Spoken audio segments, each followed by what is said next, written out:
Jimmy Akin's Mysterious World is brought to you by the Star Quest Production Network and is made possible by our many generous patrons. If you'd like to support the podcast, please visit sqpn.com/give. You're listening to episode 259 of Jimmy Akin's Mysterious World, where we look at mysteries from the twin perspectives of faith and reason. In this episode, we're talking about whether it's possible to weigh the human soul. I'm Dom Bettinelli, and joining me today is Jimmy Akin. Hey, Jimmy. Howdy, Dom. So what is the human soul? Is it something that could ever be scientifically detected? In 1901, an American physician named Duncan McDougall decided to try and find out. He shocked many people, including fellow scientists, when he published his results, which showed a measurable loss of something at the moment of death. Had McDougall detected the departure of the human soul? Was his interpretation of his findings correct? And what have other researchers found? That's what we'll be talking about on this episode of Jimmy Akin's Mysterious World. Jimmy, what should we say to begin? This one is going to be really, really weird. Easily one of the weirdest things that we've ever covered, and maybe the weirdest. And no, it's not an April Fool's episode. Also, during one segment today, we'll be speaking with John G. Kruth, the executive director of the Rhine Research Center, who has done research pertaining to our topic today. So who's the main figure in our mystery? His name is Dr. Duncan McDougall, and he was a medical doctor from Haverhill, Massachusetts. He was born in the 1800s and died in the 20th century. And he did a fascinating series of experiments starting in 1901, the first year of the 20th century. He was very interested in the idea of the soul, and he proceeded to develop a fascinating theory about it. The first plank of his view was reasoning his way to the conclusion that if it exists, the soul must be a space-filling substance, something that fills space, and he argued for that conclusion this way, but spoiler warning, if what he says doesn't make sense to you, that's okay. It doesn't make sense to me either. I don't think the argument he makes is a good one, but here's what he said. If personal continuity after the event of bodily death is a fact, if the psychic or mental functions continue to exist as a separate individuality or personality after the death of brain and body, then such personality can only exit as a space-occupying body, unless the relations between space objective and space notions in our consciousness, established in our consciousness by heredity and experience, are entirely wiped out at death, and a new set of relations between space and consciousness suddenly established in the continuing personality. This would be an unimaginable breach in the continuity of nature. It is unthinkable that personality and consciousness, continuing personal identity, should exist and have being, and yet not occupy space. It is impossible to represent in thought that which is not space-occupying as having personality, for that would be equivalent to thinking that nothing had become or was something, that emptiness had personality, that space itself was more than space, all of which are contradictions and absurd. In essence, his argument is that he can't imagine a soul that's not a space-filling substance. Well, maybe he can't, but I can, and so I don't think this is a good argument. And many, many theologians also can imagine a soul that is not a space-filling substance. In fact, it's the standard view in the history of Christian thought that the soul and other spirits are not extended in space. They don't fill it. But let's grant him the idea that the soul is a space-filling substance for the sake of argument. McDougall then moves on to the second stage of his argument. According to the latest conception of science, substance, or space-occupying material, is divisible into that which is gravitative, solids, liquids, gases, all having weight, and the ether, which is non-gravitative. Here, he's arguing that if the soul is a space-occupying substance, it must either be made of matter that is subject to gravity, in which case it would have weight, or it's made of ether. The idea of ether may not be familiar to many listeners, except as a gas that puts you to sleep. Is that what McDougall's talking about? Yeah, the sleeping gas is not the kind of ether he's discussing. Instead, he's referring to what was often called the luminiferous or light-bearing ether. In his day, scientists had had evidence for quite some time that light had wave-like properties, but you generally need a medium for a wave to propagate. Waves in water don't propagate without water, and sound waves in the air don't propagate without air.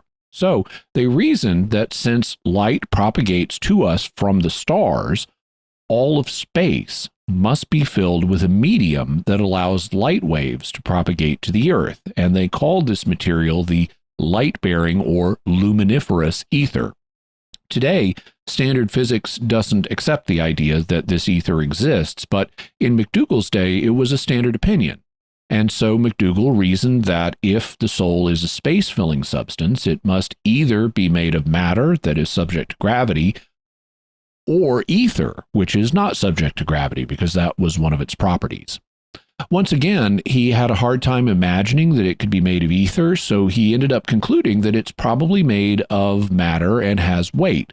So he said to himself, let's science. Let's get some sick people and weigh them as they die to see if their weight changes. Weighing people as they die? How did he go about doing that? He basically got a big scale, big enough that you could put the sick person and his bed on top of it and weigh them together. This was the kind of scale that used sliding balances. When I was growing up, you'd see this kind of scale, or at least a version of it, in doctors' offices all the time, though I don't know if they use them as much today. Basically, this type of scale has a balance bar that fits into a little slot, and when you step on the scale, the balance bar shoots up and goes clunk at the top of the slot. Then the doctor or nurse slides the weighted balances along the bar to bring it back down into balance, and from how they move the sliding weights, they can read off how much you weigh. Today, we have accurate home scales, and we do a lot of telemedicine, so I just weigh myself and tell my doctor the reading, and I don't know if she has one of those sliding balance scales in her office or not. I've never really noticed. In any event, McDougall got a really big scale, big enough that you could put a whole bed on it, and it was the kind that had a balance bar with an upper and lower limit, so the bar would go clunk when it hit the top or the bottom limit. Wouldn't people find it creepy to be weighed at the moment of their death? Yeah, many people would find it creepy, but he obtained informed consent, so the patients he used knew what would be happening, and they agreed to it. He also picked patients who were near death already, and specifically, he picked ones that had diseases that didn't make them move or thrash around a lot, so that the movements wouldn't interfere, any movements they would make wouldn't interfere with the scale. Specifically, he got patients who had what they then called consumption.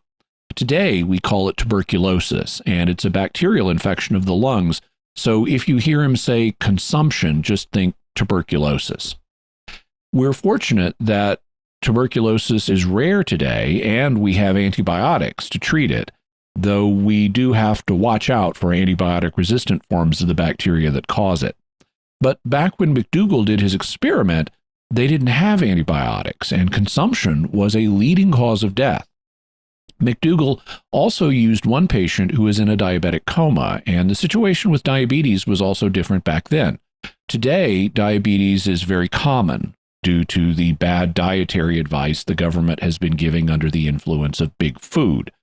But we have good treatments for it today, although some of the treatments can actually harm the patient, like giving insulin to a type 2 diabetic when there are other safer ways to treat them. Now, notice, I'm not recommending any specific treatment here, so I'm not giving medical advice. I'm just saying that if you're a type 2 diabetic and you're on insulin, there are likely better alternatives for you. Insulin can damage your body when it's given in this way, so do some research and check with your doctor. And as a starting point for your research, see the work of Dr. Jason Fung, F-U-N-G. He has videos on YouTube you can watch, and he has written a bunch of books.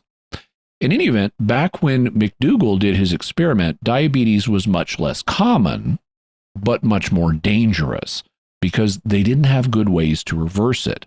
And once he had his patients then, Dr. McDougall and his partner, Dr. Sproul, sought to make them as comfortable as possible as they passed. What did McDougall and Sproul find when they did their first experiment? He describes it this way. My first subject was a man dying of tuberculosis.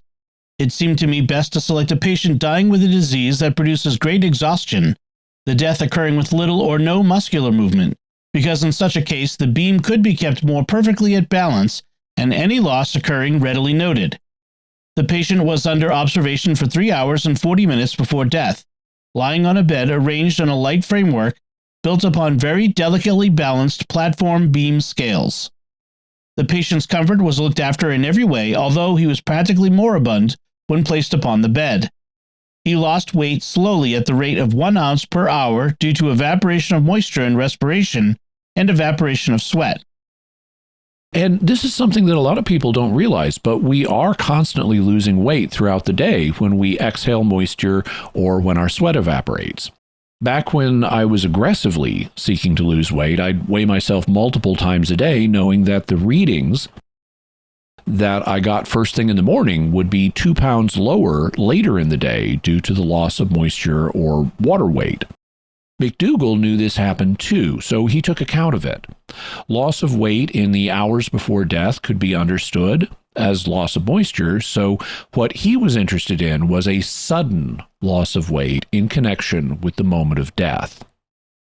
During all 3 hours and 40 minutes, I kept the beam end slightly above balance near the upper limiting bar in order to make the test more decisive if it should come.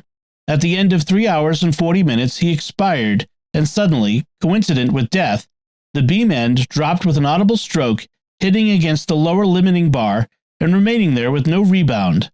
The loss was ascertained to be 3/4 of an ounce. 3/4 of an ounce is 21.3 grams in metric, and this became a famous number. You'll hear a lot of people say that McDougall found that the soul weighs 21 grams, or about as much as a slice of bread, although it would be a small slice. The question would be, what explained this loss of weight? Could it be the departure of the soul, or could it be something else? This loss of weight could not be due to evaporation of respiratory moisture and sweat, because that had already been determined to go on, in his case, at the rate of 1/60th of an ounce per minute, whereas this loss was sudden and large, 3/4 of an ounce in a few seconds. There remained but one more channel of loss to explore, the expiration of all but the residual air in the lungs. Getting upon the bed myself, my colleague put the beam at actual balance. Inspiration and expiration of air as forcibly as possible by me had no effect upon the beam. My colleague got upon the bed and I placed the beam at balance. Forcible inspiration and expiration of air on his part had no effect. In this case, we certainly have an inexplicable loss of weight of 3/4 of an ounce. Is it the soul substance? How other shall we explain it?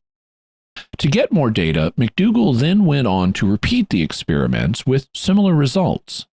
My second patient was a man moribund from tuberculosis.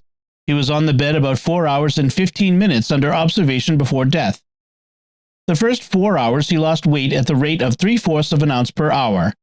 He had much slower respiration than the first case, which accounted for the difference in loss of weight from evaporation of perspiration and respiratory moisture. The last 15 minutes he had ceased to breathe, but his facial muscles still moved convulsively, and then, coinciding with the last movement of the facial muscles, the beam dropped. The weight lost was found to be 1/2 an ounce. Then my colleague listened to the heart and found it stopped. I tried again, and the loss was 1 ounce and a half and 50 grains. So this guy lost weight in 2 stages. First, when his facial muscles stopped moving, he was found to have lost 1/2 an ounce, or 14.2 grams in metric. But they weren't sure that he was dead, so 18 minutes later they weighed him again, and he had lost 1.5 ounces and 50 grains, or a total of 45.8 grams. In the 18 minutes that lapsed between the time he ceased breathing until we were certain of death, there was a weight loss of 1.5 ounces and 50 grains, compared with a loss of 3 ounces during a period of 4 hours, during which time the ordinary channels of loss were at work. This patient was of a totally different temperament from the first. His death was very gradual, so that we had great doubts from the ordinary evidence to say just what moment he died. But they had observed a sudden drop of 14.2 grams, and despite the uncertainty about when the moment of death occurred, they reset the scale and continued watching it. The beam at the end of 18 minutes of doubt was placed again with the end in slight contact with the upper bar and watched for 40 minutes, but no further loss took place. This revealed that the patient was not only really dead, but really most sincerely dead. And the evidence they had was that he lost 14.2 grams of weight at the approximate moment of death and 45.8 grams by 18 minutes after the estimated time of death. My third case, a man dying of tuberculosis, showed a weight of half an ounce lost coincident with death, and an additional loss of 1 ounce a few minutes later. Again, we have a two-stage weight loss. First, at the moment of death, he's lost half an ounce or 14.2 grams. Then, a few minutes later, he's also lost 1.5 ounces exactly, or 42.5 grams total. In the fourth case, a woman dying of diabetic coma, unfortunately our scales were not finely adjusted, and there was a good deal of interference by people opposed to our work. And although at death the beam sunk so that it required from 3/8 to 1/2 an ounce to bring it back to the point preceding death, yet I regard this test as of no value. It's interesting that McDougall says that there was a good deal of interference by people opposed to our work. He doesn't say why these people were opposed or what they did, but I can imagine both religious and secular people not wanting these experiments to go forward, although they'd have different motives. Unfortunately, they were able to materially interfere with his work in this case, so that although he did measure a weight loss of between 3/8 and 1/2 of an ounce, or between 10.6 and 14.2 grams, he considered this data spoiled and did not want it considered. My fifth case, a man dying of tuberculosis, showed a distinct drop in the beam requiring about 3/8 of an ounce, which could not be accounted for. This occurred exactly simultaneously with death, but peculiarly, on bringing the beam up again with weights and later removing them, the beam did not sink back to stay for fully 15 minutes. It was impossible to account for the 3/8 of an ounce drop. It was so sudden and distinct, the beam hitting the lower bar with as great a noise as in the first case. Our scales in the case were very sensitively balanced. So this time, like the first time, the change in weight was associated with the moment of death, and it was so sudden that they heard an audible clunk when the beam hit the bottom limiter. And the total weight loss was 3/8 of an ounce, or 10.6 grams. My sixth and last case was not a fair test. The patient died almost within 5 minutes after being placed upon the bed, and died while I was adjusting the beam. In my communication to Dr. Hodgson, I note that I have said there was no loss of weight. It should have been added that there was no loss of weight that we were justified in recording. My notes taken at the time of experiment show a loss of 1.5 ounces, but in addition, it should have been said the experiment was so hurried, jarring of the scales had not wholly ceased, and the apparent weight loss, 1.5 ounces, might have been due to accidental shifting of the sliding weight on that beam. This could not have been true of the other tests. No one of them was done hurriedly. My sixth case I regard as one of no value from this cause.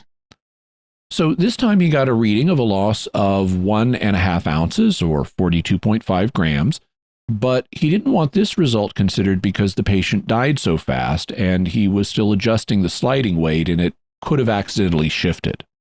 To my mind, this is a real mark in McDougall's favor as a scientist. People in the skeptical community like to dump on McDougall and portray him and his experiments as ridiculous because it doesn't fit their narrative. For example, you can see that if you read Wikipedia's page on the experiment. But the fact that McDougall discounted 2 of his 6 results, even though they were consistent with his other findings because of problems with the test run, shows that he was trying to be careful and did not want his data spoiled, even when the possible spoiled data agreed with the good data. So that's a mark in his favor. How would you summarize the results he got? McDougall got 4 results that he was comfortable with. One patient lost 21.3 grams upon death. Patient 2 lost 14.2 grams immediately and within a few minutes had lost a total of 45.8 grams. Patient 3 also lost 14.2 grams immediately and 42.5 grams within a few minutes, and patient 5 lost 10.6 grams. In addition, if we look at the two trials that McDougall didn't count, patient 4 lost between 10.6 and 14.2 grams, and patient 6 lost 42.5 grams.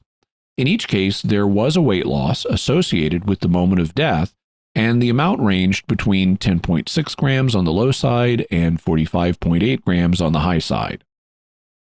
How might you account for that range of values? Getting a range of values when taking measurements can be explained in more than one way.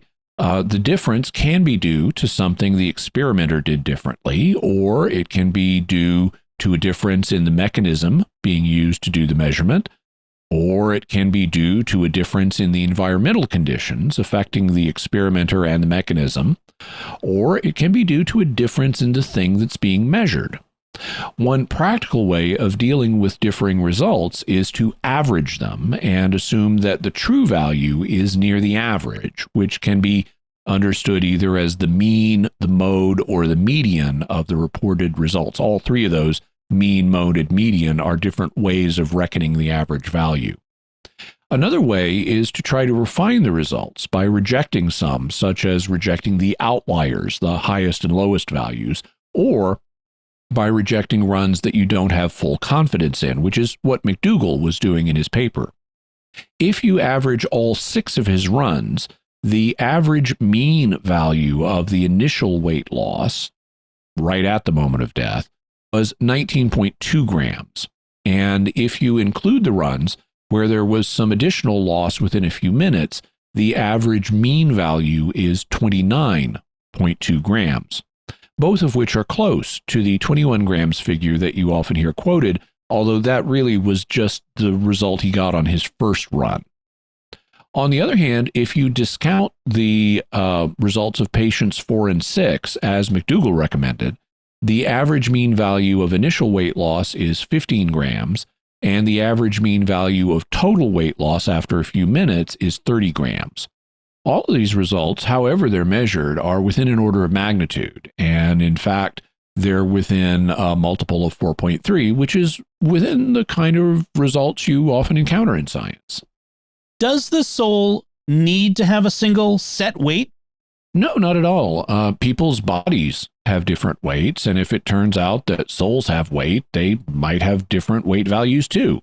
Maybe some people's souls are heftier than others. Maybe you need a larger soul to run a larger body, or maybe holier souls weigh more, or maybe sinful souls weigh more, or maybe some other factor affects the weight of the soul.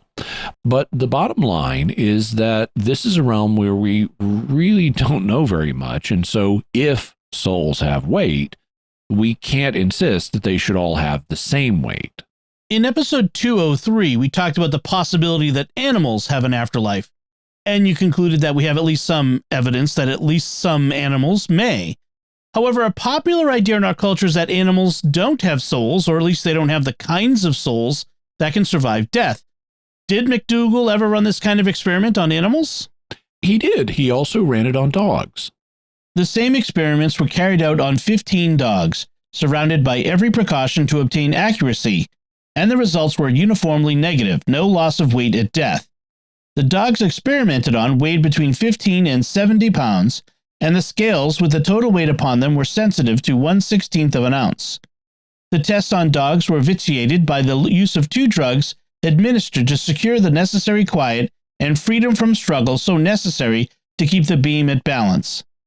The ideal tests on dogs would be obtained in those dying from some disease that rendered them much exhausted and incapable of struggle.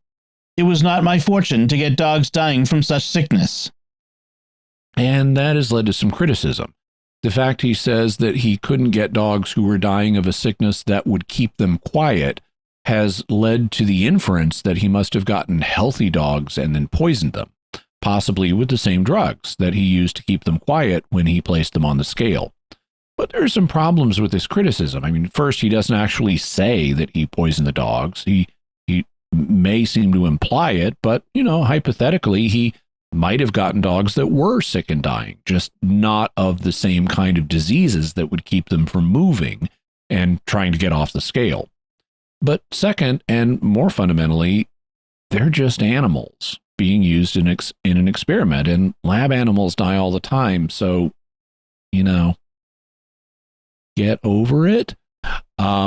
Third, he probably got them from a dog pound, and dogs who go there are usually put to sleep, so they would have died anyway. And fourth, he gave them drugs to sedate them, and so whatever the cause of death, it was a peaceful death that was free from suffering, so he didn't treat them inhumanely. But the takeaway is that he didn't get any weight loss at the moment of death from the dogs, at least within the sensitivity of the scale he was using, which was 1/16 of an ounce or 1.8 grams. So perhaps dogs have souls that weigh less than 1.8 grams, and he just couldn't detect them. In science, it's important that the results of an experiment be replicated by others. Have others tried to replicate McDougall's results? Yes, though not with human beings. Instead, they've tried to replicate them using animals. Duncan McDougall published his results in the April 1907 issue of American Medicine and simultaneously in the Journal of the American Society for Psychical Research.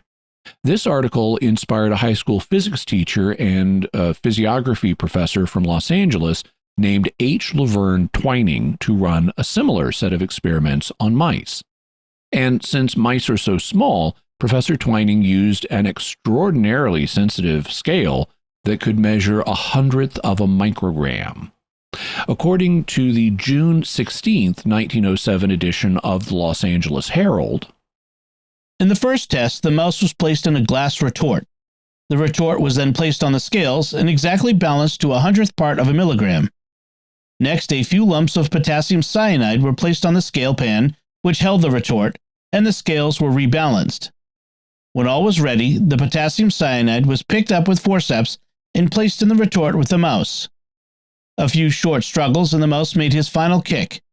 Immediately, the lever swung considerably, indicating a loss. From the time of the first movement of the lever till it recorded the greatest amount of loss, 5 seconds on the stopwatch were noted. The scales were then rebalanced, taking 4 milligrams to replace the weight lost. Several other mice were treated in the same way, and in every case, there was a loss varying between 1 to 4 milligrams. The question was how to explain this loss, and after considering various options, Twining formed the hypothesis that it was due to loss of moisture. Consequently, Experiment 2 consisted of putting a mouse in a hermetically sealed test tube. This was done by procuring a long, narrow test tube 1/2 inch in diameter and melting the glass at the open end, thereby sealing the tube, making it impossible for any air to be taken into the inside, and also impossible for any moisture or air to be given up from the inside. The tube was then balanced on the scales to a 1/100th of a milligram. The mouse lived for 3 minutes in the tube before he suffocated. No loss of weight was indicated, showing that the weight lost in experiment 1 was due to the giving up of a form of matter that could not penetrate glass. Several similar experiments were tried with the same result.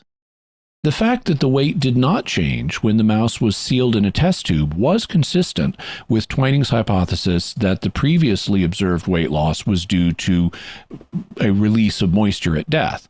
However, it was also consistent with the hypothesis where matter just didn't penetrate the sealed glass. And if mouse souls were made of ordinary matter, then what Twining had done was not build a mouse trap, but a mouse soul trap. And the soul was still inside the tube. So this was not inconsistent with McDougall's results. And the fact he got weight loss when the mice weren't sealed in a tube was also consistent with McDougall's results. Then, nearly 100 years later, a physicist named Louis Hollander tried a replication and published the results in the year 2001 in the Journal of Scientific Exploration. Here's the abstract of that article. 12 animals, 1 ram, 7 ewes, 3 lambs, and 1 goat were studied. At the moment of death, an unexplained weight gain transient of 18 to 780 grams for 1 to 6 seconds was observed with 7 adult sheep, but not with the lambs or goat. The transients occurred in a quiet time at the moment of death when all breathing and movement had ceased. These transient gains are anomalous in that there is no compensating weight loss as required by Newton's third law. There was no permanent weight change at death. Dynamic weight measurements may present a fruitful area of investigation. So, surprisingly, the animals temporarily gained weight when they died, though their weights returned to normal within 5 seconds. The temporary weight gain was quite surprising because it seemed to violate Newton's third law of motion, which is that for every action there must be an equal and opposite reaction. We won't go into the paper in detail, but we'll have a link so that you can read it for yourself. And we'll also have a link to a response by Masayoshi Ishida in which he critically evaluated Hollander's paper and pointed out some problems with it, though Ishida acknowledged that mysteries remain about the surprising results. How could you explain weight gain at the moment of death? Hollander ended up suggesting 2 explanations, both of them naturalistic. First, he suggested it could be a problem with the weighing equipment, and second, he suggested that there might be a physiological explanation, though he didn't elaborate on what it might be. Is there a way you could explain the results in terms of a soul or something else that's paranormal? Well, if souls control bodies, it's possible that they might have a psychokinetic effect on a living body that ends up lightening it a bit when the body is alive. Then, when the soul leaves at death, this psychokinetic influence stops and the body starts registering its true weight, which is slightly heavier. You could even square that with McDougall's results if you proposed that human souls have the same psychokinetic effect on human bodies, but that the human soul is so much heavier than a sheep soul that when the human soul leaves, it results in a net loss of weight. So maybe in the case of humans, the psychokinetic effect shuts off, causing a small weight gain, but that's offset by an even greater loss of weight caused by the departure of the human soul. And the same thing could be true in the case of the animals that Hollander studied. Maybe they have a psychokinetic effect where they're holding their bodies up a little bit so they weigh less during life. Then when they die, that psychokinetic effect shuts off, their bodies jump a little bit in weight, and then when their soul leaves, their weight goes back down again. However, because Hollander's weight gain is so unexpected, we'd want to see if his results could be replicated. Are you aware of anyone who's attempted to replicate them? Yes, I am, though with a variation. When I mentioned I was doing this episode to John G. Kruth, the executive director of the Rhine Research Center that was founded by parapsychologist J.B. Rhine, he mentioned to me that he had done some research in this area. It wasn't on dying people or animals. Instead, it was done on people who have out-of-body experiences, or OBEs, which we will be talking about in a future episode of Mysterious World. So I asked John if he'd come on the program and tell us about his experiments, and here's my interview segment with him. John G. Kruth is the executive director of the Rhine Research Center and the founder and education director of the Rhine Education Center. He's been a member of the Rhine Research Team since 2009 and is currently working on a number of research projects related to macro and micro psychokinesis, healing methodologies and their effects, bioenergy and other factors that correlate with psi experiences, applications and evaluation of remote viewing, and general extrasensory perception protocols and experimental methods. His background in technology has led him to provide the Rhine with the tools necessary to become a more global online institution that maintains a web presence, hosts an archive of the Journal of Parapsychology online, presents online educational events, sponsors the Rhine Education Center, and maintains a media library of talks by speakers who have come to the Rhine since 2011. John G. Kruth, welcome to Jimmy Akin's Mysterious World. Thanks, Jimmy. It's good to see you today. So you were contacted a number of years ago with the suggestion that you do some research that was similar to the work of Duncan McDougall. Who contacted you and what did they propose? Well, it was about 9 years ago that I got a call from this man named Jerry Conser, who is the president of the Psychical Research Foundation, the PRF. Psychical Research Foundation used to be in Durham, and they've now moved and they're more virtual now. But Jerry called me and said, I'm wondering if we can do an experiment to weigh the soul. And I was like, I'm not really sure exactly what you mean, Jerry. Can you explain it to me? And Jerry said, well, he told me a little bit about Duncan McDougall, and I went out and did the research. And Jerry said, I'd like to see if we can do something similar. And I said, Jerry, I'm not killing anyone. I'm not really. This is not my area. And he said, no. He said, up in Virginia, it was just a few hours from here. It's a place called the Monroe Institute. The Monroe Institute is famous for training people to go into states of consciousness, which allow them to leave their body and then return again. There's a man named Bob Monroe who back in the 1960s through about the 90s did a lot of experimentation on his own related to out-of-body experiences and found training methods to help other people as well. And so Jerry said, why don't we get some of those people to come down and see if when they leave their body, if we can measure a difference in their weight? I thought, well, okay, that's possible. It just so happened that I had these special scales that were in the Rhine Research Center in our labs that hadn't been used in a number of years. They came from a man named Lou Hollander. In 1990s, Lou Hollander had heard about Duncan McDougall and wanted to replicate the experiment, but instead of doing it with people, Lou Hollander was going to do it with animals. He had animals that were destined for slaughter, and he euthanized them. Working with a veterinarian, he euthanized them and used these special scales to weigh whether they lost weight at the time of death. Well, Lou's work, when he started to study, he could, since he was working with animals, he could take a lot more precautions than Duncan McDougall was able to with people. He was able to maintain fluids and anything related to the animals at the time that they were euthanized.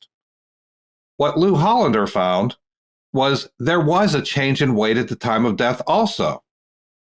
But contrary to what Duncan McDougall found, Lou Hollander found that the animals actually gained weight at the time of their death. And I believe it was about anywhere from about 20 to about 45 grams that was a difference here. And that's 45 grams. There's 28 grams in an ounce. So that's getting close to 2 ounces. It's more than an ounce that they gained in weight. These would have been larger animals, so not like mice suddenly gaining 2 ounces. That's very true. Good point. Yeah, they were goats and they were sheep. And so it wasn't a large percentage of their weight. But still, it was a few ounces that some of them were gaining at the time of their death, which is really odd because it was exactly opposite what Duncan McDougall had found. Because Duncan McDougall found that they lost weight and Lou Hollander found that they gained weight. And so my question was, well, why would they gain weight? There's this whole idea that people are able to, there's dead weight. We always hear about dead weight, that when something is dead, it kind of is heavier than whenever it's alive. And the question, why would that be? Well, if there is a soul that's in these animals, would it have a buoyancy factor? Might it be lighter than air? You often hear about people when they have near-death experiences that they float towards the ceiling and they're viewing things from above. Maybe that's because, these are the theories, right? Maybe that's because their soul is lighter than air and it floats to the top, floats above, and they're viewing things from above. You don't really hear people floating down and viewing from below. So the question then became, okay, if these animals are gaining weight, will the same thing happen with people? Well, at the Rhine, we had Lou Hollander's scales, the exact scales that he had used in his experiment. I had his computer. I had the same software system. And what Jerry recommended to me, Jerry Conser recommended, is why don't you take those scales and set them up? We'll bring some people from Monroe Institute down and do a collaborative project. When They have some people who will leave their body, and we'll see if there's a change in weight when they leave their body. So that's where this whole project started. And how accurate were these scales? When I had them set up in the lab, because I had to rig them a little bit to get them all working.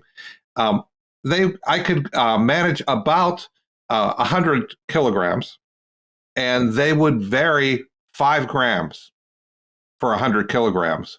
That's a really, really accurate scale. It was so accurate that if I had a nickel weighed 5 grams. I measured this, and I put a whole stack of nickels on, and I would take them off, and then I would have the scale all set up and have the platform set up and throw a nickel on it, and I could see the weight change 5 grams when that happened. So it was extremely accurate and it would vary a very small amount, even with the larger weight that was on the scale. Now, in out-of-body experience studies, there's a debate about whether something actually leaves the body during an out-of-body experience or whether it's more just a shift in perspective, kind of like remote viewing. Mm-hmm. When you ran the experiment, so you bring down these out-of-body experiencers from the Monroe Institute, and you put them on the scale. They have their out-of-body experiences. What results did you get? Well, the variance that I saw was, when I first heard about this, my first thought is, I don't think I'm going to get anything from this. Because just for the reason you mentioned, some people, when they have these experiences, it's more like a shift in perspective. Not that there's something leaving their bodies. But I asked the director of Monroe at the time, I asked her, can you send me people who really feel like they are leaving their body and traveling to a different location? So I asked for that because, well, that's what we were testing for, right? We were testing to see if something left the body, if we could measure it. And so I asked for that specific factor whenever they came down. And so they did send down 3 people. But my thought was, just weighing people, and we're going to have these people travel all the way down to Durham from Monroe Institute, and I'm going to have them stay for a few days. We're going to do a number of experiments. I don't want to waste their time. I don't want to waste my time. There's a lot of going on here. So let's add some things to this. Rather than just weighing them whenever they say they go out of body, let's also set up a place down the hall where we can hide an object in another room and ask them to go down the hallway and look in this room, see the object, and then tell me what it is when they come back. So it would be a verification that possibly they were able to get out of their body. But I didn't want to stop there. So I also set up a random number generator. There is this Global Consciousness project where they use random number generators around the world, and they find that when people focus, a number of people focus on the same events, it changes the generator from being random. It makes it less random. We're going to have a future episode of Mysterious World about those, yes. Oh, wonderful. So I won't go into detail about them, but I can say that that's a global effect. I was looking to see if there was a local effect that would occur around these random number generators. Not when people were trying to make them change, but just if there was an unconscious effect that it would occur when people left their body, when they were having these out-of-body experiences. I didn't know, but it was a pilot study. And I thought, well, let's try it and let's see if we can see any variation that correlated with their experience. But I had one more thing. In my lab, we also have something called bioenergy lab, where we measure ultraviolet light emissions from people. Very, very low levels of ultraviolet light. So I wanted to see if when people went out of their body, if I would see any changes in the ultraviolet light that was coming from their body or that was in the room. So I took this whole setup where I'd essentially set up the scales, put a platform on it with some pads on it to make it like a bed. Because a lot of people, when they do out-of-body work, they are like laying in their bed and they're trying to leave their body, and so they want to be in a comfortable environment. So I set up like a bed in this lab so I could measure it. But I picked the whole mechanism up and moved it into my darkroom, where I have my bioenergy lab, and I had them do their out-of-body in there as well. So I was measuring 4 different factors. One being their weight, because we had scales. Another, could they get the target that was down the hallway to validate that they actually had an out-of-body experience? A third was there any change in the random number generator, which would show that there might be some sort of unconscious activity that might be affecting the environment? And the fourth was, when they left their body, was I seeing any changes in light, which is a form of energy? Was I seeing any additional energy in the room? So with those four factors, I felt like we could do a pretty solid experiment, and it'd be worth the time to bring these people down and do it. And what did you find? Oh, well, I had 3 people. It was a pilot study. And the first person who came down, we had her do her session in the lab. 2 of the people who came down were doing it while they were sleeping at night. Essentially, they would go to sleep, and then they would, in the middle of the night, wake themselves up. And then when they went back to sleep, they would bring themselves into the out-of-body state and leave their body while they were, this is their description, they would leave their body while they were sleeping. And so I had them move into the lab whenever they were sleeping at night, and check their readings all night long while they were sleeping. The third person did it just spontaneously. She would come and she would go and say, okay, I'm out of body. I'm going out of body now. Okay, I'm back. Okay, I'm out of body. I'm back. She could do it while she was conscious and awake and didn't have this added complication. Well, the first thing I wanted to know is, can I get the target? The targets, I was blind to it. All the people who were involved in the study were blind to it. I had an independent researcher choose out of a box of targets. We had 5 different targets. I had them choose out of a box of targets, one of them, and put it in the room. And then after the session was over, I'd have them bring all the targets and put them, and they were just little objects, have them lay out on a table, and I'd have the participant choose which one. Out of those 3, 2 of them hit the target. Was no hesitation. It's this one. It's this. They didn't describe it to me beforehand, but as soon as they saw the objects, they picked it. The third one, we had a problem in a methodology, so we weren't able to determine whether they got the target or not. But 2 out of 3 nailed it right on. That was an indication that something was happening with them. The weight changes. I saw changes in weight. I saw changes in random numbers. And I saw light changes in all 3 sessions. It was really interesting. In one session, I saw changes in all 3 at the same time, simultaneously, which was really, I mean, that was quite a unexpected result. Because as I said, when I was bringing them down, I didn't expect to find anything. I was just like, okay, I'll try this. Let's see. Because I wasn't sure they were actually leaving their bodies. Well, they were the experience they had that it was actually happening. What I found, similar to Lou Hollander, is that people gained weight when they said that they were leaving their body. So is there a buoyancy factor to this soul, to the spirit, whatever it is that they felt left their body, that when it left, the body became slightly heavier? Now, Lou Hollander had found it was about 20 to 40 some grams. I actually saw much larger changes. I saw changes that were closer to an ounce and a half of changes that were coming from this at the time that they were actually experiencing out of body. It was a big change that I was seeing, and it was a gain in weight. I could see it. I'd see the weight as they were sleeping or as they were doing this experiment. It would stabilize for a period of time, for a number of minutes, and then it would quickly rise, and they'd get much, much heavier. And I could see that continue on for 12, 15 minutes, and then it would, just as quickly as it went up, drop back down and come back to pretty much the same weight that it was before. You wouldn't expect anyone laying on a scale, a bed on a scale, you wouldn't expect them to change weight at all. You might expect them from their breathing, from movements, you might see different things. And I tested all those things. That was my control conditions, was having them do some meditations and doing some deep breathing, having them just lay there and move around in different ways. And I saw the effects of those things on the scale.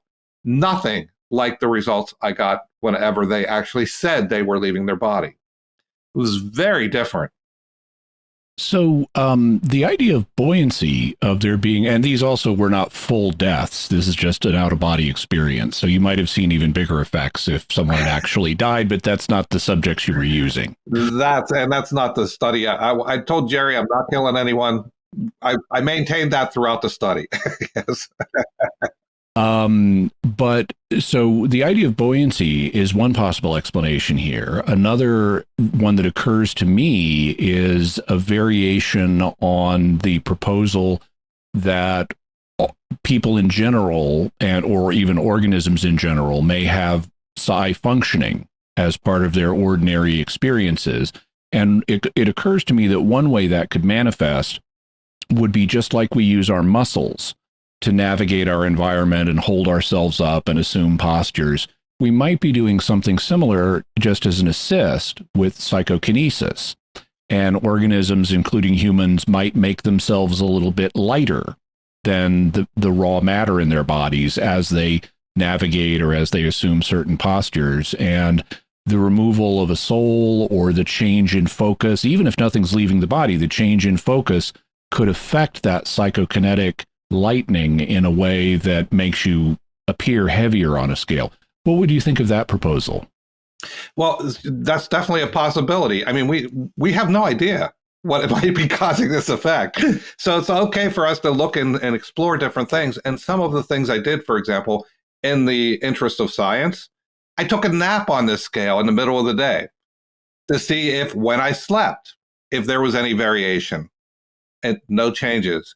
I spent a lot of time on the scale trying to see if I could produce the variations, to test out the scales to see if there was anything. And I wasn't able to reproduce the same sort of thing.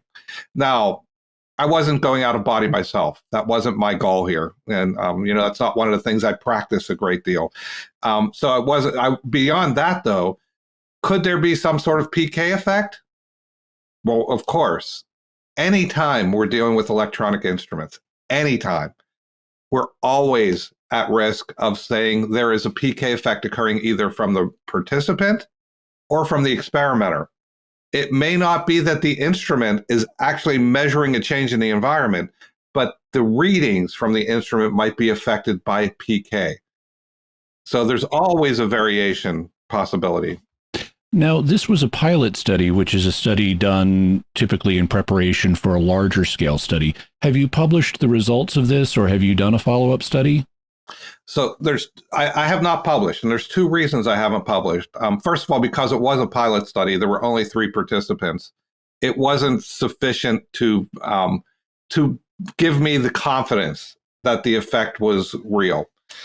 The other thing is the scales we used were Lou Hollander scales, the exact scales that he had. He saw a weight gain when these animals were on the scale. My question was, is there an artifact in the scale that's causing this to occur? And so before I could be confident in the results, because, this is one of the things when we're working in parapsychology, we have to be extra aware of any sort of criticisms or skeptical responses we might get to our results. I told you I wasn't expecting to get anything. I was very skeptical of the results. And in fact, when I had a co-researcher who was working with these people in the middle of the night while I went home and slept. And when I came back in the morning one day, he said, there's something wrong with the scale after one session. He said, there's something wrong. I said, what's wrong? He said, the equipment's just not working right. And he showed me the output, and the output was just what I described you. Constant, and all of a sudden an increase that stayed and then a decrease. And I said, that's not a mistake. That's exactly what we're looking for. This is how so many things happen in science, is that we just run into these unusual circumstances. It's unexpected. And that's what brings us interest. But because it was Lou Hollander scales, I didn't feel that we could publish without trying it with a different set of equipment. When I started looking into, hey, can I get more modern Mettler-Toledo scales that will weigh 100 kilograms and only vary at 5 grams? They are tens and tens of thousands of dollars. And we don't have the grants and we don't have the facility to run that study that way. I've tried to raise some funds for it, but it was not available to us. So I haven't been able to get new scales. I even looked into different ways to build our own scales. My brother is an engineer, and he talked to me about different ways that they measure stresses on bridges and different structures. And there's a way you can do it, but again, it takes a great deal of engineering expertise and money to do this. So that's what's held me back from moving on and replicating this and verifying these results. And I don't feel comfortable publishing them until we have really firm results. Okay, well, here's hoping funding comes through at some point and you're able to do that follow-up. Always hoping for that, yes. Anything else we should know about this case? Well, besides the fact that it was really fun to do, it was a fun study, and it was a nice way to collaborate between institutions. This is one of the things we often look for in parapsychology. We have different groups that are specialized in different areas. At the Monroe Institute, they don't have a specialty in doing really formal research studies. And yet they're focused on helping people to have experiences. Trying to combine the people who are having the experiences with the research facilities is one of the ways we can move forward in this field. Where can people learn more about your work, and is there anything you'd like to plug? Well, I work at the Rhine Research Center, which is rhine.org. It's and I'm hoping you'll put that little thing underneath me whenever I say that. We'll have it in the show notes, and it's rhine.org for people who are listening to the audio version of the podcast. Yeah, thank you, Jimmy. And so there's on the website, there's links to our research area, and you can go and you can learn more about some of the other research projects we're doing as well. This project in particular hasn't been published, and you're not going to find much about it on the website. So this is kind of a little exclusive you have here, Jimmy, about this topic. We haven't talked about it in a lot of different forums. But, go to the Rhine website and you can learn all about the different educational opportunities we have as well. Sounds great. Thank you so much for being with us, John G. Kruth. Thanks, Jimmy. And so that's the most recent research that I'm aware of. Now we can go into analysis mode and look at the results from the perspectives of faith and reason. And as always, before we do that, we want to take a moment to thank our patrons who make this show possible, including Tim H., Samantha K., EC, Kristen R., and Hiram G. Their generous tax-deductible donations at sqpn.com/give make it possible for us to continue Jimmy Akin's Mysterious World and all the shows at StarQuest. And you can join them by visiting sqpn.com/give. Jimmy Akin's Mysterious World is also brought to you in part by Catechism Class, a dynamic weekly podcast journey through the Catechism of the Catholic Church by Greg and Jennifer Willits. It's the best book club, coffee talk, and faith study group all rolled into one. Find it in any podcast directory.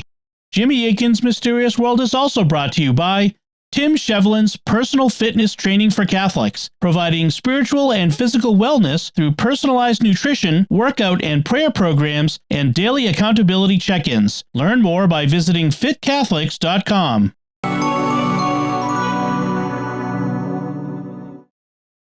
So let's go back to McDougall's 1907 results and test them from the reason perspective. If nobody's tried replicating them with humans, and if they don't like the results you got, have they been able to propose an alternative, naturalistic explanation for them? The biggest criticism, or certainly one of the biggest criticisms I've seen of the experiments, is that McDougall had a really small sample size. He tested only 6 people, and he considered only 4 of the results reliable. It's understandable that he was only able to run the test a few times, given how difficult it could be to get dying people to agree to it, especially given that he was looking for people who were dying of diseases that wouldn't let them move around much. But still, this is a really small sample size. However, I don't think that it's necessarily the sample size itself that's the major problem. In a lot of tests, if you want a big sample size because you need to average out the different effects that a thing may have. For example, if you're testing a drug, you may want to test it on a large number of people because a single drug can affect different people in different ways, and you need to find its average effect. But dying kind of affects everyone the same way. So if you get an accurate measurement of even one person suddenly losing weight upon dying, and you can't identify the reason naturalistically, I mean, that's a significant result. Certainly, a larger sample size would add much more confidence to the results. But it seems to me that the reason you want more subjects to be studied is not just that death affects people differently, but because you may not get an accurate reading in a given case. So you want multiple measures taken, and by different researchers using different equipment. What you really want is not just a larger sample size from one researcher, but replication by different researchers. It's not the smallness of the sample size so much as the replication that's the most important issue to my mind. And Dr. McDougall acknowledged that the experiment needed to be rerun many times in order to draw firm conclusions. It's not his fault that others haven't attempted replication with humans. Are there other criticisms besides small sample size that people have made of the method by which the experiment was carried out? Two criticisms that I'm aware of on the more methodological side are that McDougall selectively reported his results and that he committed fraud. When it comes to the selective reporting argument, this was made by Australian science communicator Dr. Karl Krzyzolnicki. He argues that McDougall had only one case, patient one, whose results agreed with the hypothesis that the person would lose weight upon death. Dr. Karl, as he is known, then accuses McDougall of selectively reporting his results. But this criticism is flatly untrue. Selective reporting means not fully or accurately reporting your findings, and McDougall did not do that. He reported the results of all 6 of his trials on humans and described them in significant detail. Furthermore, all 6 of the results indicated weight loss upon death, even the 2 cases that McDougall thought should not be relied upon. So Dr. Karl is just wrong on both counts. And frankly, I'm baffled that he would make this claim. McDougall did not selectively report his results. He reported all of them, and McDougall did not have only one that would agree with the hypothesis. All 6 of them did. Frankly, I would expect more even from a science communicator like Dr. Karl. What about the charge of fraud that McDougall faked his results? One always has to be aware of the possibility of fraud because it does happen in the scientific world and more than a lot of people think. But you can't simply dismiss a result you don't like by saying, oh, it must have been fraud. You need evidence to support the allegation of fraud. You can't just smear researchers whose findings you disapprove of by accusing them of faking their results. And despite looking for it, I haven't been able to find anyone providing evidence that any fraud was committed in this case. And don't forget, Twining got similar results. He consistently saw weight loss if he didn't seal the mice in a glass tube. So some kind of weight loss associated with death has been confirmed by others.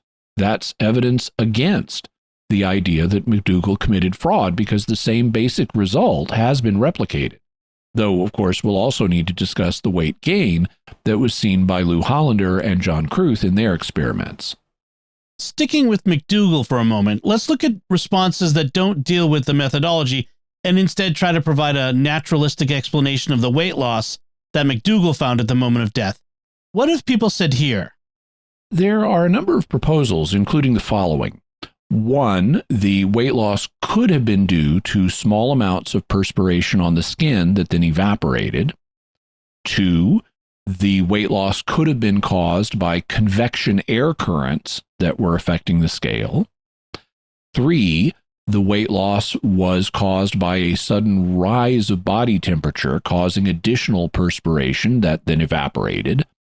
And 4, the weight loss was caused by the cessation of heartbeat and breathing rhythm, which had been previously disturbing the scale. Let's look at each of these. What about the idea that there were small amounts of perspiration on the skin that evaporated? This is not credible.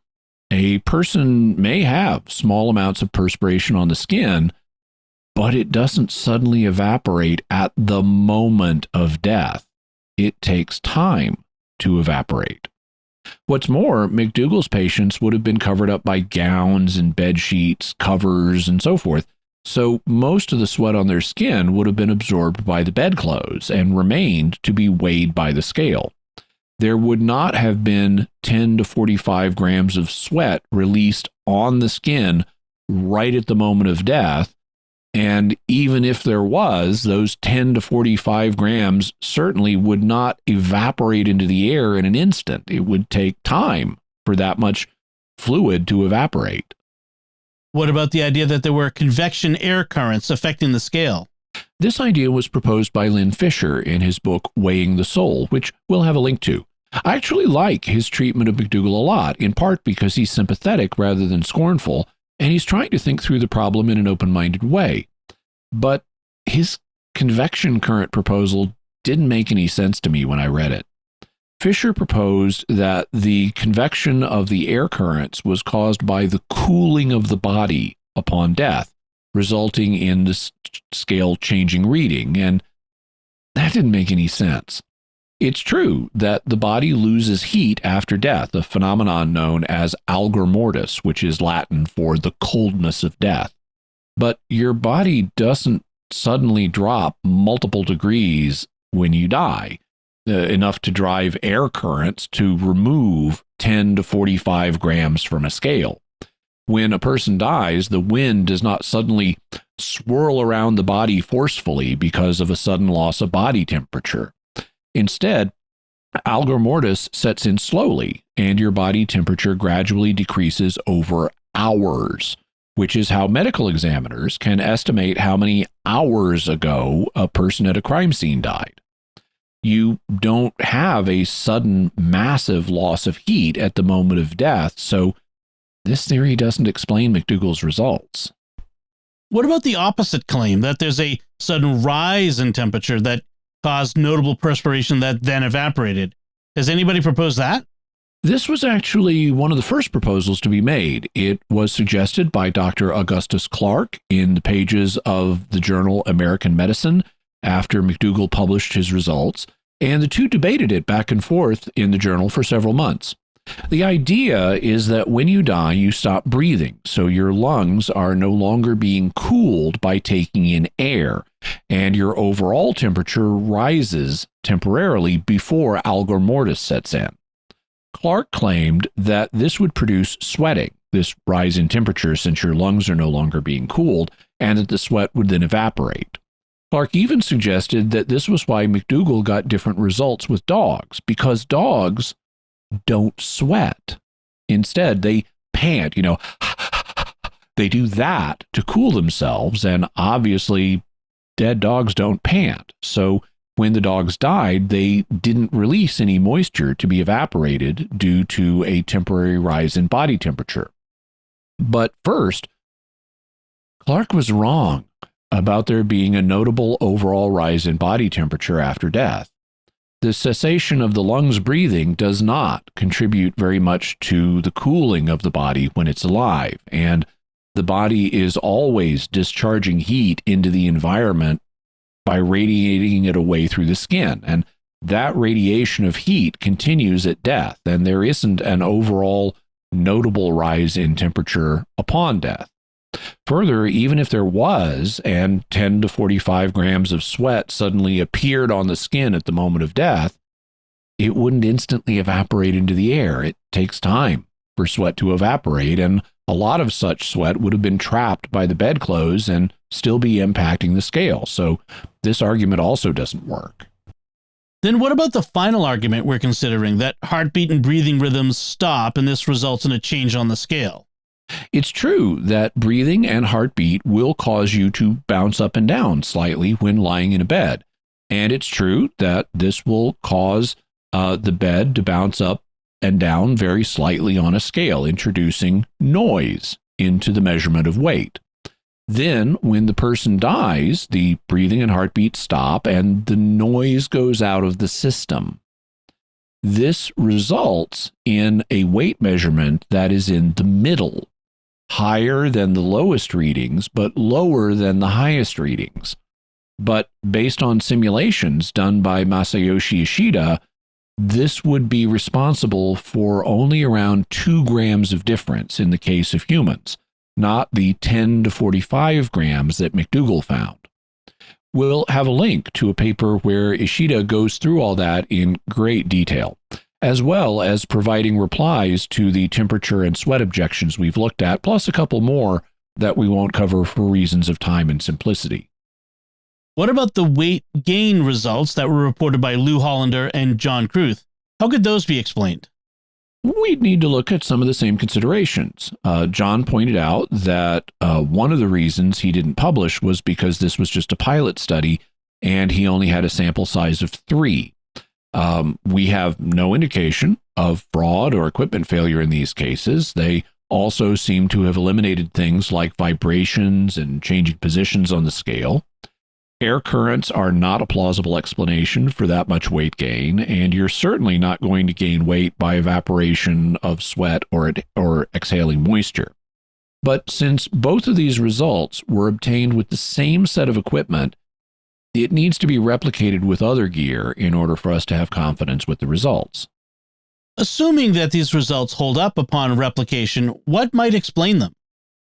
In the absence of a naturalistic, purely material explanation, one of the possibilities is the one that John mentioned, the idea that the soul, or something that leaves the body during an out-of-body experience, has a lighter-than-air buoyancy. That doesn't mean negative mass, it just means lighter than air.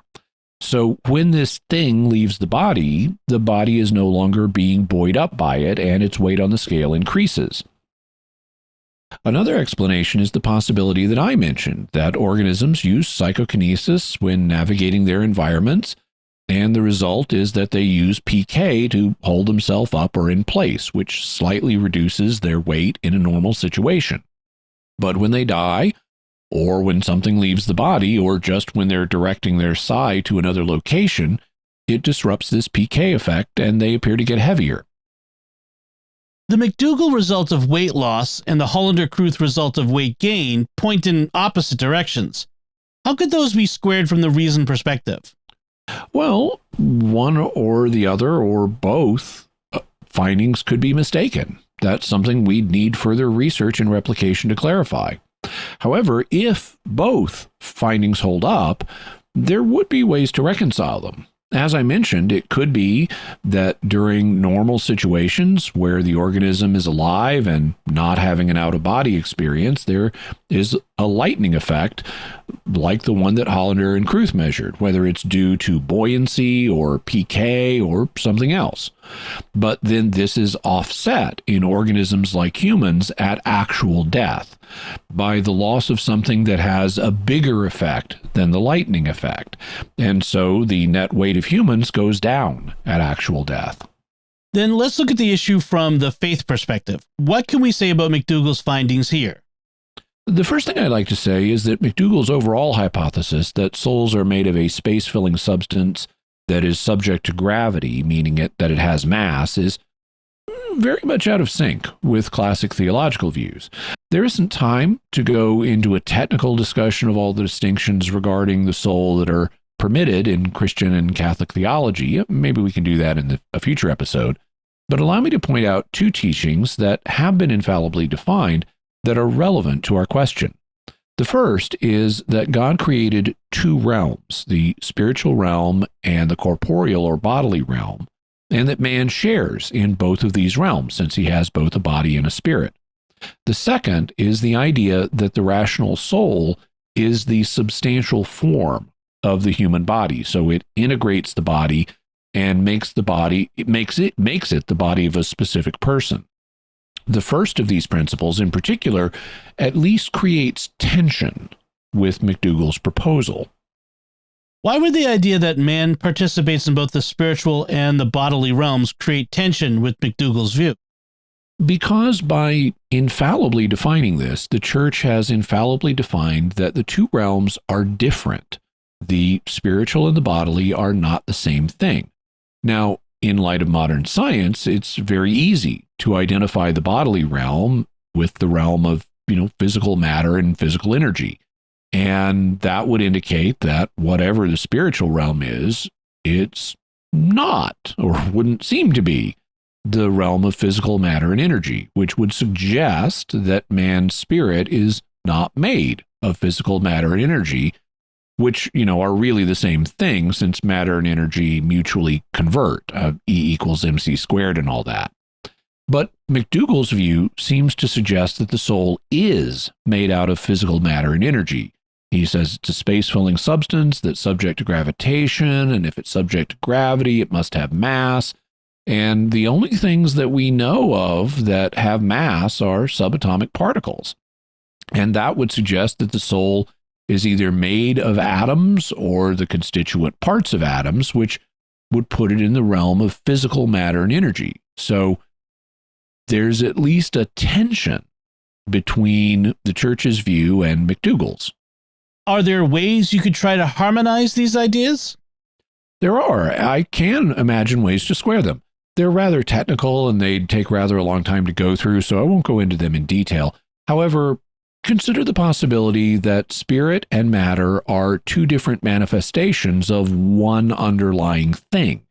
In that case, the spiritual realm and the corporeal realm would be two different things, just like the church defined, but also they would be related to each other. And we know they are related to each other because spirits, including angelic spirits and human spirits, are able to affect matter. Despite being pure spirits, angels are psychokinetic, and we see them manipulating matter in the Bible, while human spirits in this life are able to manipulate their material bodies and keep their material bodies alive. So they are related to each other. What this harmonization would do is allow the causal arrow to point the other way, so that matter could in some way affect spirits. Like when you receive optical information through your eyes, which are physical, and that has an impact on your spirit learning things about your body's physical environment. There's more to say here, but I don't want to spend a lot of time on this because actually this isn't my preferred solution. On theological grounds, I have a really hard time imagining that the soul itself is made out of stuff that has any physical matter and thus is subject to gravity. Do you have an alternative that would explain McDougall's findings? I do, and to make it clear, let me give you an analogy. Suppose that you're taking a bath. It can be an ordinary bath in water, or it could be a mud bath, or almost any kind of bath you'd like. As you're taking the bath, you're soaking in a tub that's filled with the substance that you're bathing in. But then, when you get out of the tub, some of that substance, whether it's drops of water or mud or something else, is going to stick to you and come out of the tub with you. So maybe your soul, on this analogy, is taking a bath in your material body. But then when you die and your soul comes out of your material body, it takes some of that matter with it. So some of the atoms or subatomic particles are stuck to your soul the way water or mud can be stuck to your body. Why would matter be stuck to an immaterial soul? Because we know that the immaterial soul is able to affect the matter in your body. If nothing else, your rational soul is affecting the matter in your brain as part of the rational thought process. As the synapses in your brain fire or refrain from firing, that physical process is somehow influenced by your rational soul. But your rational soul's influence seems to be mental. So we have mental influence of matter, or mind over matter. The name for that is psychokinesis. In addition to other influences your rational soul has on the matter in your body, it's got a psychokinetic grip on some of the particles and atoms in your brain. But we obviously don't normally have robust psychokinetic abilities in this life, so there's a limit to what an ordinary embodied soul can do. By illness or injury, the matter of your body can cease responding to the soul that's keeping it alive. For example, if someone stabs you in the heart with a butcher knife and you're a normal person, you can't just psychokinetically heal yourself of a massive heart wound. Your body stops responding to your soul's efforts to keep it alive and dies, ejecting your soul in the process. But your rational soul still has that psychokinetic grip on some of the matter in your brain, at least. And what if, as part of its effort to keep the body alive, your rational soul is trying to psychokinetically hang on to that matter in the brain? I mean, after all, that's part of its job, part of what it needs to do. So when your body is so sick or injured that it starts dying and ejecting your soul, the soul is still retaining its grip on some of the matter in your body. And as the soul exits, it pulls that matter along with it and yanks it out of the body. And that could result in a small amount of weight loss at the moment of death. And if the soul is only taking individual atoms or particles with it, you couldn't see this happening. It would only be detectable in aggregate as a decline on a scale. At least that's one way I can imagine this happening. I can think of others too, but we'll stick with this one for purposes of our discussion. In any event, I can imagine ways to say that the soul is purely immaterial and still produces a measurable weight loss upon death. Let's take this model and see if it can explain other things that McDougall and others found in their experiments. What about the fact that some of McDougall's subjects lost additional weight a few minutes after death? One of them even seemed to regain a bit momentarily before losing it again. I think that the model I've proposed is consistent with those findings. Modern medical science recognizes death as a process rather than something that just occurs in a split second. And from a theological perspective, we don't have any reason to challenge that. It's obvious that, or seems obvious, that the dying process is just that. It's a process. In some cases, that process may happen very rapidly, but not instantaneously. And part of that process involves a struggle to stay alive, with your body and spirit trying to rally to put things back together and reestablish normal function. So in the case of some of McDougall's subjects, there may have been a relatively clean death with a single moment of weight loss, while in other cases, the process took longer to play out, with the rational soul holding on to more matter, resulting in an initial weight loss as when the soul started to separate, and then a second greater weight loss when it finally separated. And perhaps in one case, the soul started to come loose, producing a material weight loss. Then it tried to reintegrate, restoring some of that mass, only to fail in the end, resulting in that weight going away again. At least those are possibilities for what could be happening. What about the results that McDougall and others got with animals? The animals in question were dogs, mice, sheep, and goat. And the results were different, so we'll need to look at them individually. Before we do that, though, I want to point out that the animals don't have souls view is not the common understanding. In Catholic theology, it's understood that every life form has a soul because it's the soul that's keeping the life form's body alive. So every living thing has a soul, but souls have different properties and abilities. Vegetative souls let organisms live and grow and reproduce. Sensitive souls let organisms sense and feel and engage in primitive forms of reasoning, and rational souls let them have the gift of human-level reasoning. A common opinion is that only rational souls survive death, but that's not church teaching. It's only a theological opinion, and so it's only as good as the arguments people put forward for it. And in episode 203 on Animal Afterlife, I looked at those arguments and concluded that they weren't persuasive. In light of that, what would you make of McDougall's results with the dogs? He didn't find any weight loss for them, and this could be explained in more than one way.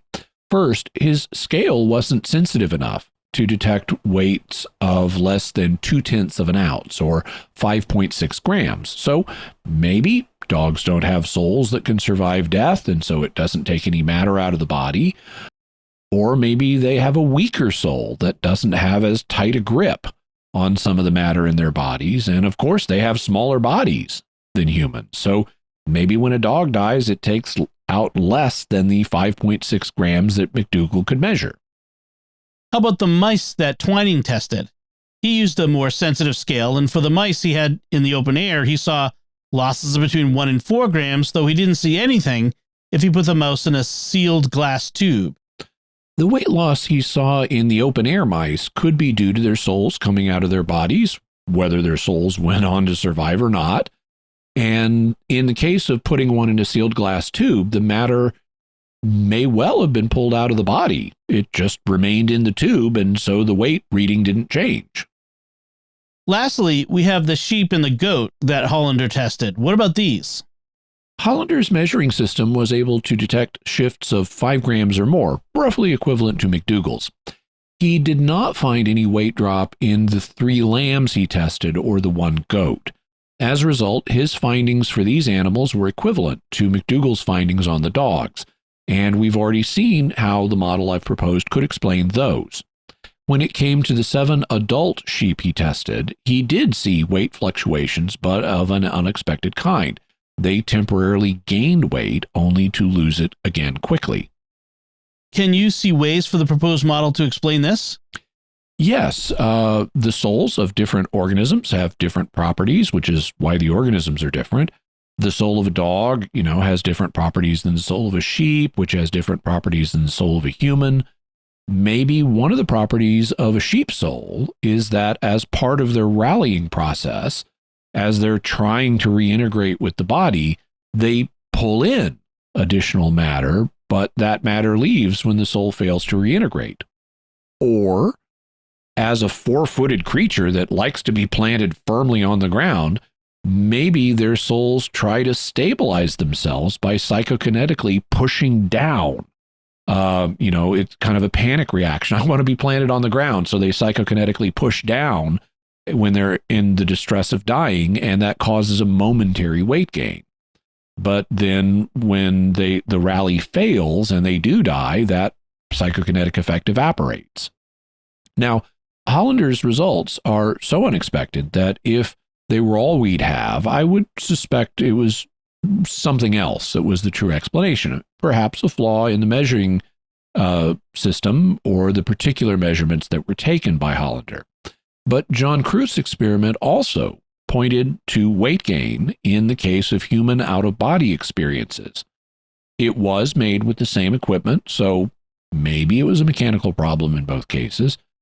However, it's hard for me to think of what kind of mechanical problem would produce what they saw that was correlated either with death or an out-of-body experience. I mean, if there's a flaw in the equipment, why is it correlated with those two things? So it could be that the temporary weight gain was real, and this might be borne out in future research. Now, given the very small number of experiments that have been conducted and the small sample sizes, it could be that all of the experiments on humans, dogs, mice, sheep, and the goat were all flawed and unreliable. As McDougall said, the experiments needed to be run many more times before firm conclusions could be drawn, and they haven't been. We're dealing only with a handful of experiments by a handful of researchers, and so we shouldn't put a lot of weight in them. No pun intended. We shouldn't dismiss them out of hand, but neither should we rush to embrace them or assume the results are accurate. And as I said, it could turn out that both McDougall's observed weight loss and Hollander and Kruth's observed weight gain could be real. There are mechanisms that would explain temporary weight gain, and these might be offset in the case of actual human deaths by an even greater effect, such as your soul psychokinetically pulling matter out of your body as part of the separation that occurs at death. So, Jimmy, what's your bottom line on weighing the soul? Duncan McDougall deserves credit for pioneering this line of research. On theological grounds, I think he's wrong about the soul itself being subject to gravity, but it may be possible to detect the departure of the soul at death through its indirect effects, like on the model I've proposed. Despite the attempts that have been made to discredit his study and dismiss it as unscientific, none of the criticisms really hold up. Nobody to date has produced a convincing alternative, purely natural explanation for the results he got. And until a convincing alternative is proposed, his results should be considered. On the other hand, we are dealing with a small amount of data that could be wrong. So before anybody can say anything confident in this area, we need a lot more research, and that research has yet to be done. As a result, the surprising results McDougall and others have gotten should be considered with open-minded interest, but not with firm belief or firm disbelief.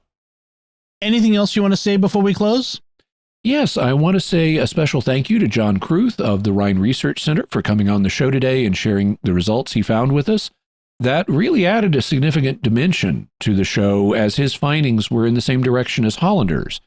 Both the observed weight loss and the observed weight gain are really fascinating, surprising findings. So, told you this one was going to be strange. Jimmy, what further resources can we offer to the listeners? We'll have a link to Len Fisher's book, Weighing the Soul, Scientific Discovery from the Brilliant to the Bizarre. We'll also have links to Jason Fung's books, The Diabetes Code, The Obesity Code, and The Complete Guide to Fasting. I happened to write, a while ago, I took a course from the Rhine Education Center on skepticism and parapsychology, and our term paper assignment was to pick a scientific paper and analyze it from a critical perspective. And I happened to choose the original McDougall study. So we'll have a link to my term paper, which got an A, analyzing it from just the reason perspective. We'll also have a link to Wikipedia's dismissive 21 grams experiment article, also McDougall's original paper, as well as a version of his paper with correspondence that accompanied it, Ishida's refutation of refutations, a video on how balance scales work, the LA Herald's article on Twining's replication, Hollander's attempting replication, Ishida's critique of Hollander's results, also a link to the Rhine Research Center, rhineonline.org, and also a link to Jason Fung's YouTube video channel. Excellent. So that'll do it for us this time. We would love to hear your theories about weighing the soul or other ways of scientifically detecting it. You can let us know by visiting sqpn.com or the Jimmy Akin's Mysterious World Facebook page, sending us an email to mysterious@sqpn.com, sending a tweet to @mys_world, visiting the StarQuest Discord community at sqpn.com/discord, or calling our mysterious feedback line at 619-738-4515. That's 619-738-4515. And I want to say a special word of thanks to Oasis Studio 7 for the video and animation work in this episode. You can hire them if you have a need for video and animation work. Also, I suggest that all listeners check out what they do at my channel, youtube.com/Jimmy Akin, where we have the video version of the podcast as well as other videos I do. And I am trying to grow my channel. We're trying to get to 40,000 subscribers at the moment, so I'd really appreciate it if you would take the time to click the subscribe button and hit the bell notification so that you always get a notification whenever I have a new video, whether it's Mysterious World or one of the others I do. Jimmy, what's our next episode going to be about? Next week, we're going to have another visit by John Kruth of the Rhine Research Center, and he's going to be telling us about a poltergeist case that he investigated. A little boy was at the center of the case, and he seems to have had an effect on all sorts of electronic devices, the kind which are so common in our 21st century lives. So we're going to be telling you the story of the 21st century poltergeist. Looking forward to that. Folks, be sure to share the podcast with your friends and write a review in Apple Podcasts or wherever you get your podcasts to help us grow our community and reach more listeners. You'll find links to Jimmy's resources from our discussion on our show notes at mysterious.fm/259.